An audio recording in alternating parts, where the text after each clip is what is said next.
Buenos días. El día de hoy damos la bienvenida al doctor Celso Mendo Rubio, quien es abogado por la Universidad de San Martín de Porres, especializado en materia laboral, conciliador extrajudicial, título expedido por el Ministerio de Justicia en diciembre del 2000, diplomado en educación por la Universidad Abierta y a Distancia de Panamá e Instituto Universitario de Educación a Distancia de la UNED en España, docente de la Universidad San Martín de Porres, Universidad Inca Garcilaso de la Vega en materias de derecho laboral, entre otras universidades y centros de capacitación. Capacitador en temas laborales a entidades privadas y públicas, autor de diversos artículos y libros de su especialidad, asesor y consultor en temas laborales por más de 20 años de experiencia, socio fundador del estudio jurídico Celso. Así damos la bienvenida a la diplomatura el día de hoy de especialización en Derecho Laboral. Buen día, doctor. Muchas gracias. Creo que el micrófono debo usarlo para la transmisión.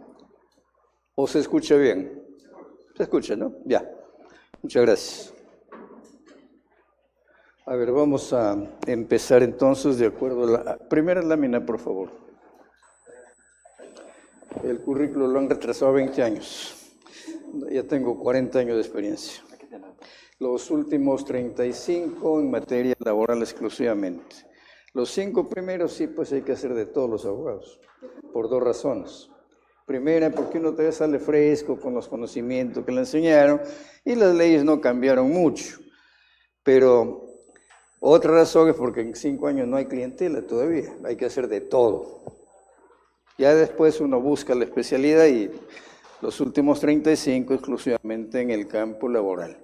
De manera que, miren, la clase la llevamos del siguiente modo, tipo taller, ¿ya? No es un taller, pero lo hacemos tipo taller en el sentido que ustedes pueden preguntar en cualquier momento, inclusive que estoy hablando, por si no a veces las ideas se van. Si yo puedo interrumpir o hacer una pausa, les doy la respuesta de inmediato. Si no, les digo, espérese un momentito, termino la idea y les respondo. Es un diálogo, ¿ya? Si por alguna razón me olvido, porque me pide uno, me pide dos, atiendo a uno y del otro me olvido. Entonces, disculpe, yo le hice una pregunta. Con toda confianza, por favor, ¿ya? Aquí no estamos entre profesor y alumno, sino entre amigos, ¿está bien? Luego a usted también le debía la explicación, pero se la hago cuando llegue el momento, porque esto es importante para todos. Usted es abogada, ¿verdad? ¿No? Ya, usted estaba preguntando respecto al despido, si el trabajador puede ser despedido sin riesgo de que pudiera ser reintegrado al trabajo. Le dije que depende. Bueno, pero manejan mejor que los abogados, pues ustedes pues tienen la práctica todos los días. Sí, pero bueno, vamos a ver entonces.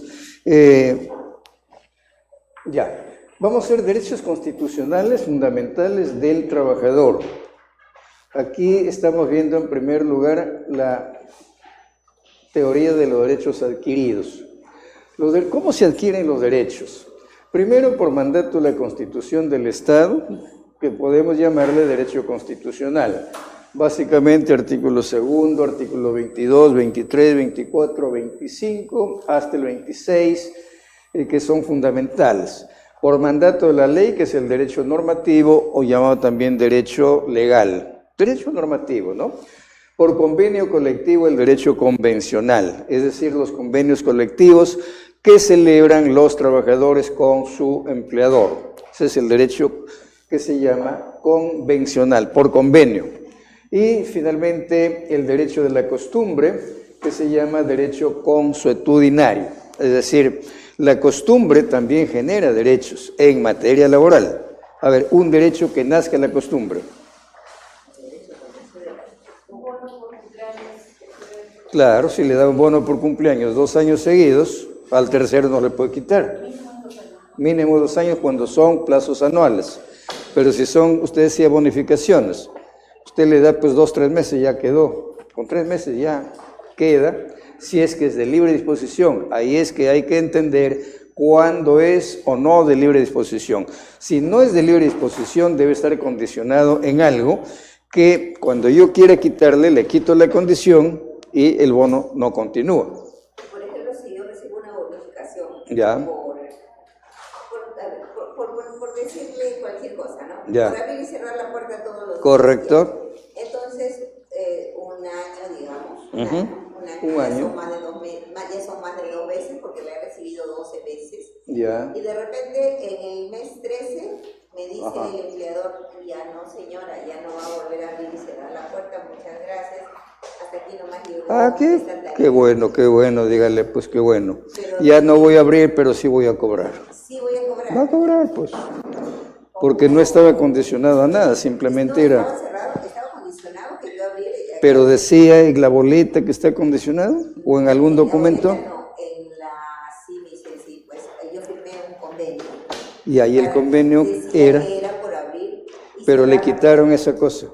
Le quitaron la obligación. Claro, me quitaron la obligación. Bueno, si le quitan la obligación, sí, porque se está condicionado a X razones. Claro. Por eso estamos hablando de libre disposición. Si le dice, mira, yo te doy esto y punto. ¿Ya? Correcto. A ver, aquí hemos hecho una especie de muestra, un muestreo que con cargo a que ustedes lo revisen, lo lean y luego la próxima clase, si les parece, pues preguntan para cualquier aclaración. ¿Ya? A ver, miren, el artículo 2 señala la igualdad ante la ley. Y aquí viene la no discriminación entre los trabajadores, varón y mujer, por ejemplo. Tienen el mismo tratamiento, la misma condición, por su naturaleza propia de ser humano. Luego dice la protección de la salud. Mejor dicho, el Estado es el primero obligado a la salud, pero el Estado, ustedes saben, se lava las manos, le bota al empleador. Y lógicamente el empleador tiene que pagar sí o sí un seguro de vida cada 4 años para los trabajadores. Luego tiene que pagar a salud o tiene que pagar a una empresa particular para que cubra el seguro de salud. Eso es por mandato constitucional y estos son derechos pues, constitucionales que no se pueden evadir. En tercer lugar tenemos la Ley de Protección a la Salud, que es el artículo 7, la Ley 27.982, que fue modificada por la 3222. Inclusive esta misma ley modificó el artículo 168 del Código Penal, creando el artículo 168A. El 168 original se refiere a delito contra la libertad de trabajo y el 168A es un artículo que se ha creado y se ha incorporado en el Código Penal para, digamos, establecer o sancionar a los empleadores que resultan responsables de un accidente que conlleve, digamos, carácter penal. Les explico con un ejemplo, porque no soy penalista, no sé explicar en términos correctos, pero con un ejemplo van a entender. Por decir, el empleador está obligado a revisar con sus técnicos todos los mecanismos eléctricos, electrónicos, los pisos, las carpetas, su ubicación, todo lo que es inclusive ergonomía. Si un trabajador, por ejemplo, resulta con la columna, digamos, destrozada o desviada, es porque el asiento no está bien y el empleador tiene la obligación de ponerle sillas que se adecúen al cuerpo humano, ¿correcto? Vamos a suponer que yo estoy caminando por acá, tranquilo, de repente cae este foco, me electrocuta. Posiblemente el responsable vaya 5 años a la cárcel. ¿Por qué? Porque su obligación era reparar las luces antes que suceda el accidente. A eso se refiere el artículo 168A. Dice que aquella persona en la empresa, el empleador, que sea responsable por no haber previsto o no haber regulado, no haber, digamos, quitado los obstáculos y el trabajador fallece, entonces puede ser encausado por la vía penal de 2 a 5 años de cárcel. Entonces, este es un derecho constitucional. ¿Por qué? Porque está en el artículo de la Constitución, en el artículo 7, y estas leyes son las que han desarrollado el artículo 7, por tanto tienen naturaleza constitucional. Luego viene el artículo 22, señala que la base del bienestar y el medio de realización de la persona es obligación del Estado, lógicamente creando fuentes de trabajo. El artículo 23 dice que el Estado brinda atención prioritaria y promueve los derechos económicos. Ninguna relación laboral puede limitar el derecho constitucional ni rebajar la dignidad del trabajador. No hay trabajo gratis, todo trabajador tiene que cobrar. El artículo 23 dice que habla de la libertad de trabajo, es decir, nadie me puede obligar a prestar servicios gratuitos y nadie me puede obligar a trabajar si yo no quiero trabajar. Bueno, pues entonces qué bonito derecho, ¿no? ¿para qué trabajo? No quiero trabajar, pues. Oye, ¿pero te sientes bien? Sí. ¿Y vives bien? Claro. ¿Y no te da vergüenza? No. ¿Eres un mantenido? Sí. ¿Y quién te mantiene? ¿A ti qué te importa? Es mi derecho a no trabajar. Pero claro, no se refiere a eso la Constitución. Yo estoy tratando de interpretarlo para que a veces las cosas absurdas que uno dice sirven a la persona para que se acuerde de los temas. Entonces, cuando hablamos de libertad de trabajo, no es lo que yo les digo, no lo vayan a hacer, porque los van a botar de casa por sinvergüenzas. Entonces, lo que la norma constitucional quiere decirnos es que nadie me puede obligar a trabajar, por ejemplo, más de la jornada, en un lugar donde me hace daño para mi salud, en donde pueden haber, digamos, atentados, latentes, como por ejemplo una señora que trabajaba en una municipalidad y con el fin de que el puesto quedara libre para un alcalde que entró recién, hace tiempo, entonces le quita el puesto y lo manda al archivo. Y la señora no puede ir al archivo porque sufre de alergia muy grave. Y entonces ya la señora había salido de archivo con la administración anterior por prescripción médica. Pero viene el nuevo alcalde y lógicamente lo saca y lo vuelve al archivo. La señora, ¿qué hace? No va a trabajar. ¿Qué hace la entidad? Lo despide porque dice que no acata las órdenes. Oiga, eso es un delito. Ahí se puede aplicar el artículo 168. del Código Penal. ¿Por qué? Porque primero el empleador tenía conocimiento de que ella por prescripción médica no puede arriesgar su salud. Segundo, que tiene una recomendación médica. Y tercero, ella no puede acatar la orden porque no puede arriesgar su vida. Y sin embargo la despiden. Y lo peor, el juez. Oiga, por eso es que a veces no entiendo, mi carrera un poco que me desanima, pero yo sigo adelante.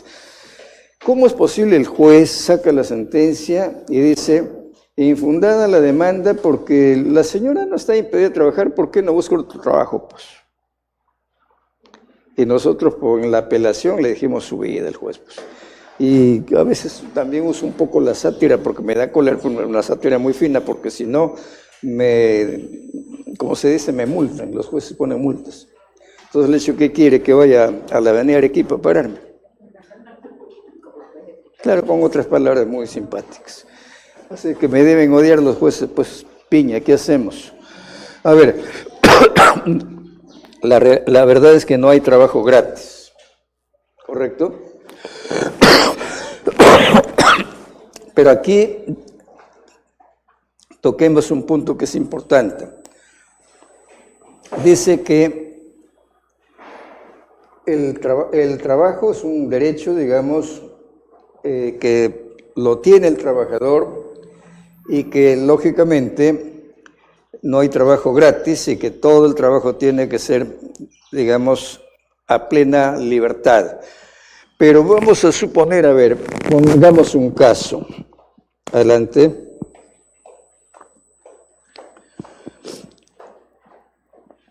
Un trabajador que va becado, va, digamos, a España, va a estudiar 1 año, 2 años, y el empleador le cubre la beca de estudios, pasaje, incluso le paga el sueldo. Es un caso real que le estoy contando. Resulta que cuando el trabajador viene, trabaja medio año para la empresa que le dio la beca, pero el acuerdo que habían tomado era por 2 años. Le dice, yo te doy la beca de 1 año, pero cuando regreses ya capacitado, trabajas para mí durante 2 años. No puedes irte, no puedes renunciar. Entonces el ingeniero vino, estuvo 1 año y se fue a la competencia donde le pagaban doble. La pregunta es, ¿se aplica el convenio o no se aplica el convenio que ellos hicieron en base a la libertad de trabajo? Les aclaro, el trabajador decía, señor, no me pueden obligar a trabajar sin mi libre voluntad. Artículo 23 de la Constitución. El empleador decía, sí, pero hemos hecho un convenio. El trabajador decía, pero un convenio en contra de mi derecho constitucional. ¿Cuál sería la respuesta? Bueno, hay libertad de trabajo, pero tiene económica Y cada ente tiene que resarcir el gasto que ha ocasionado en la Ya, una buena opinión. A ver, ¿qué dicen ustedes? Basándonos exactamente en las leyes, creo que es válido lo que opina el trabajador, ¿no? No pueden consultar. No pueden obligarle a seguir trabajando. Claro, no podemos ver. Ya. Hay un convenio promedio, claro, y es un convenio que está reconocido, ¿no? ¿Qué dicen ustedes?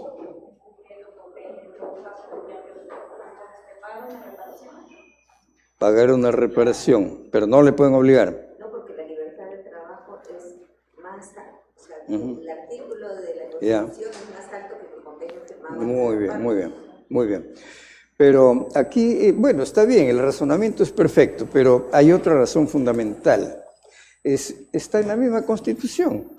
¿Por qué? Porque dice la libertad de trabajo, cuando no tengo trabajo. Cuando no tengo trabajo, pero tengo libertad de trabajar donde yo quiero trabajar.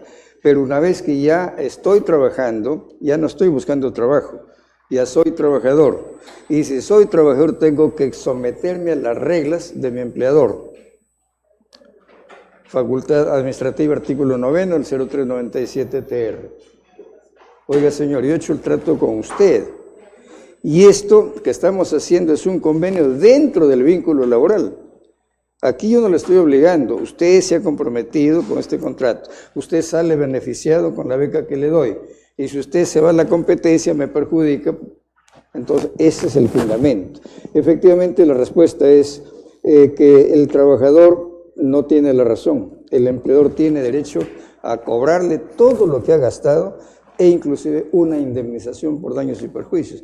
¿Por qué? Porque ya no está dentro del concepto de libertad de trabajo. La libertad de trabajo solamente es para acceder o no acceder a un trabajo. ¿Ya? Esa cosita hay que señalarla con precisión. Muy bien. Sí. Y en caso, el gasto que generó el empleador no cubre con lo que se le va Con la CTS, hasta donde alcance. y si no llegas a cubrir, queda en el aire esa. No, porque, claro, la ley no señala, pero hay jurisprudencia que dice que con esa sentencia el empleador puede embargar la casa, el carro, lo que tuviera. Por la vía judicial, Por la vía judicial, sí. Sí, más adelante vamos a hablar sobre esto también, ¿no? Porque hay tantísimos casos, lógicamente. Muy bien, entonces dice el artículo 24, derecho a la remuneración equitativa y suficiente, eso sí, 930 el sueldo mínimo, bastante, ¿no? No, pero ustedes saben el concepto de remuneración mínima vital. Es ridículo el concepto que da.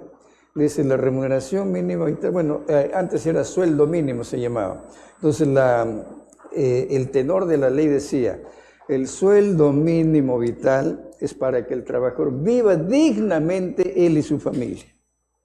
¿Qué tal dignidad, no? Dignos, imagínense. Qué bárbaro.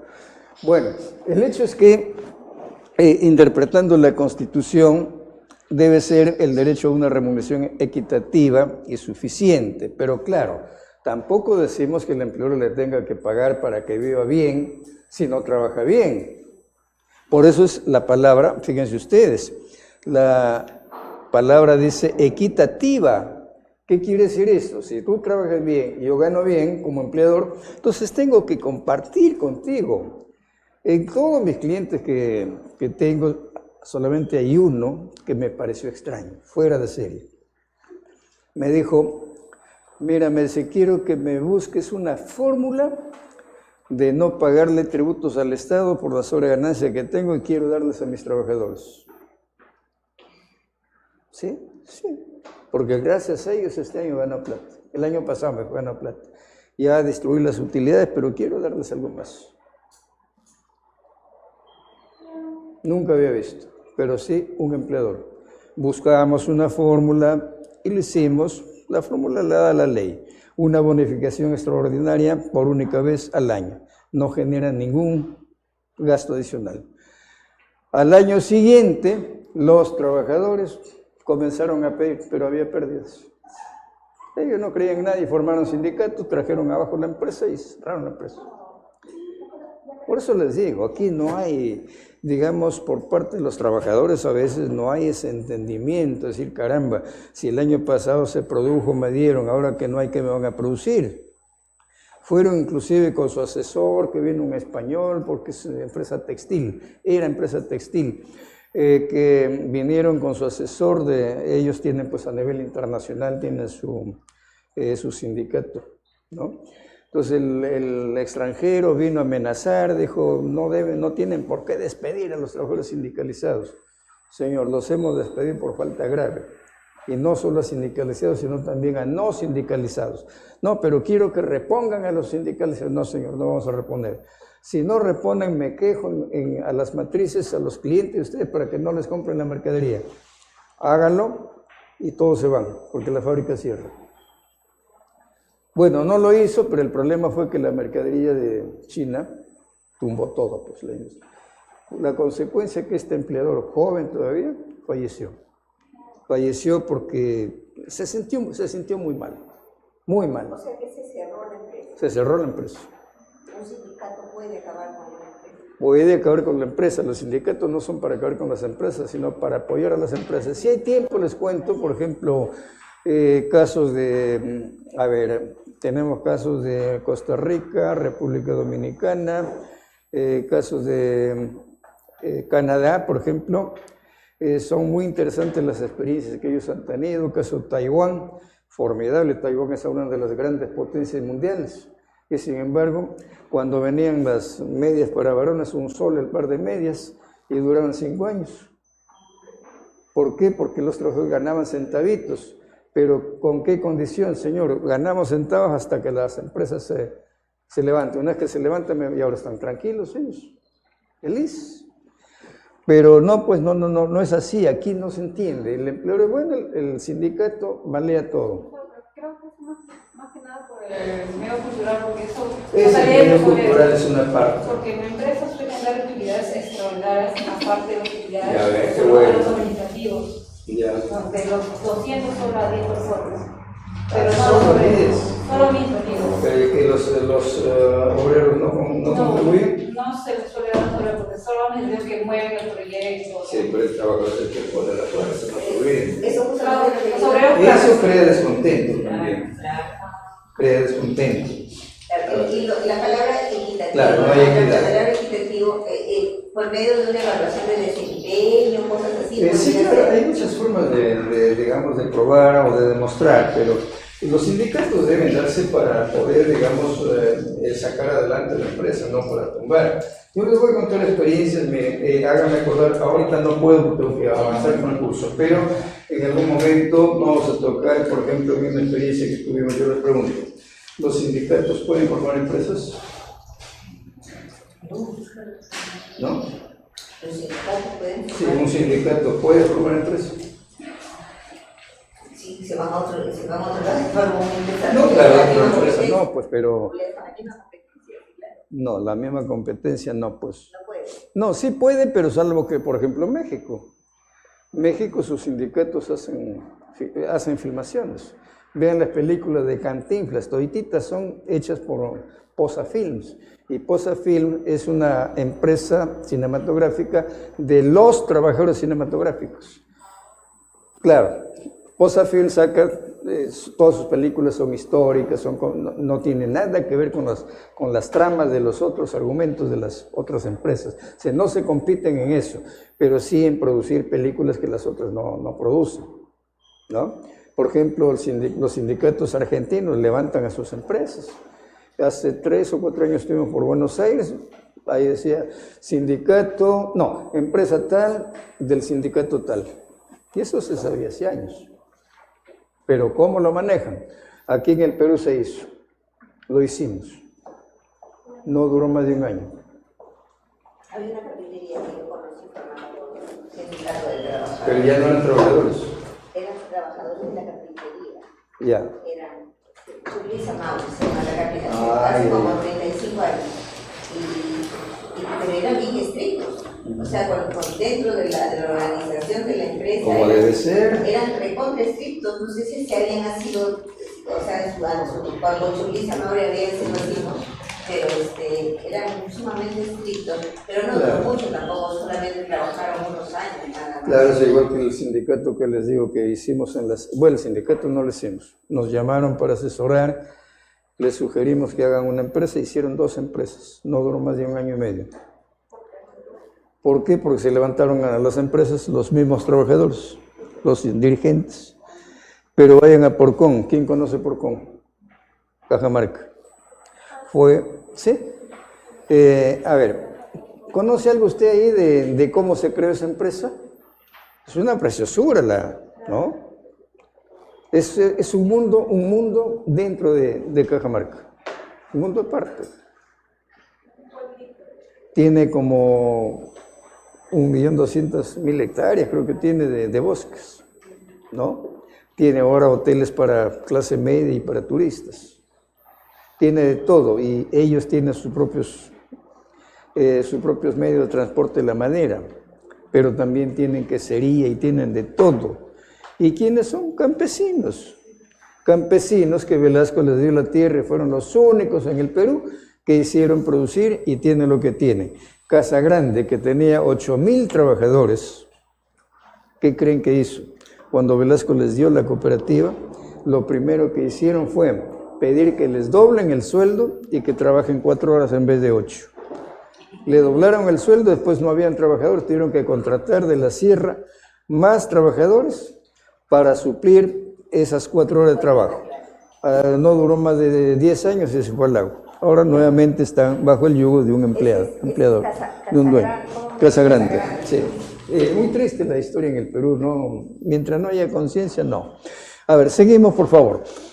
El artículo dice, bueno, acá la remuneración y la CTS tienen prelación de pago. ¿Qué quiere decir prelación de pago? Quiere decir que tienen preferencia de pago. Primero se pagan los derechos sociales y después se pagan los acreedores. ¿Ya? Artículo 25, por ejemplo, la jornada de 8 horas es la jornada máxima y este es un derecho constitucional, lo que quiere decir que nadie lo puede poner más de 8, si es que no lo paga la diferencia como horas extras. Luego viene el artículo 26 que señala el principio de irrenunciabilidad de los derechos que son reconocidos por la ley. Ahí viene un conflicto porque de acuerdo a la Constitución ha cambiado esta última con la del 79, un poco que quiere limitar o digamos que ha limitado los derechos. Luego dice interpretación favorable de la ley a favor del trabajador, bueno, trabajador no, es trabajador, le falta la R. Eso quiere decir que si un juez tiene duda al momento de interpretar la ley, debe interpretarla a favor del trabajador. Pero claro, no es cuestión de que, oye, pues ya que dudas, no, tiene que ser algo que sea difícil de entender. Artículo 28, libertad sindical, negociación colectiva y huelga. O sea, hay libertad de hacer sindicatos, hay libertad de pedir el pliego de peticiones. No se llama ya pliego de reclamos, por si acaso. La ley anteriormente decía pliego de reclamos, pero está mal hecha. Porque el trabajador cuando presenta su pliego no reclama nada. Se reclama lo que no le dan cuando le corresponde por derecho. Es decir, si algo tengo por derecho que me han dado y no me dan, lo reclamo. Pero si no tengo nada, el pliego es el único derecho que tengo. Entonces presento mi pliego, pero pongo cosas que yo quisiera que me den. Una vez que me los dan, recién son derechos. Entonces no puede ser pliego reclamo, no estoy reclamando nada. El sindicato, o sea, cuando presenta su pliego, no de reclamo, pero digamos su pliego, y es cosas adicionales, porque... Claro, lógico, si no, no sería pliego, pues... Todo lo demás... Es de ley. Es de ley, claro, y se está cumpliendo. Es de ley y se está cumpliendo. Claro, así es. ¿Ya? Luego viene, dice, derecho a las utilidades. Bueno, todos tienen derecho a las utilidades. Velasco dio el derecho a tener acciones laborales. Y después, a ver, por acá, por favor, acá hay un asiento, allá también, tomen asiento. Vamos a ver, ahora sí, vamos a ver en primer lugar los principios del derecho laboral. Si ustedes no conocen o no dominan estos principios, va a ser un poco difícil que puedan entender la ley. Lamentablemente, cuando yo también estudiante de Derecho, esto casi ni me enseñaron, no sabíamos, y entonces nos era difícil entender la interpretación de una ley si es que no sabemos el por qué. Estos principios, ¿qué cosas significan? No necesariamente están en la ley. Por ejemplo, el principio de irrenunciabilidad sí es un derecho constitucional, primacía no, inmediatez no. Bueno, esto sí está en parte, la indubio properario sí está, reversión de la carga de la prueba no está. A ver, el principio tuitivo, ¿qué cosa quiere decir tuitivo? La palabra tuitivo viene de tutor. ¿Quién es el tutor o el protector? Entonces, ¿quién es el protector del derecho de los trabajadores? El Estado. ¿Y cómo protege a los trabajadores? Mediante normas legales que debe dar para cada actividad laboral, si es que fuera necesario. Si no, pues leyes de carácter general, por ejemplo, como la ley de vacaciones, la ley de salario mínimo, en fin. Pero son, digamos, normas de protección. Aparte de eso, dan otras leyes como las leyes de seguridad social, la ley de jubilación, etcétera, etcétera. Entonces, el Estado tiene que proteger.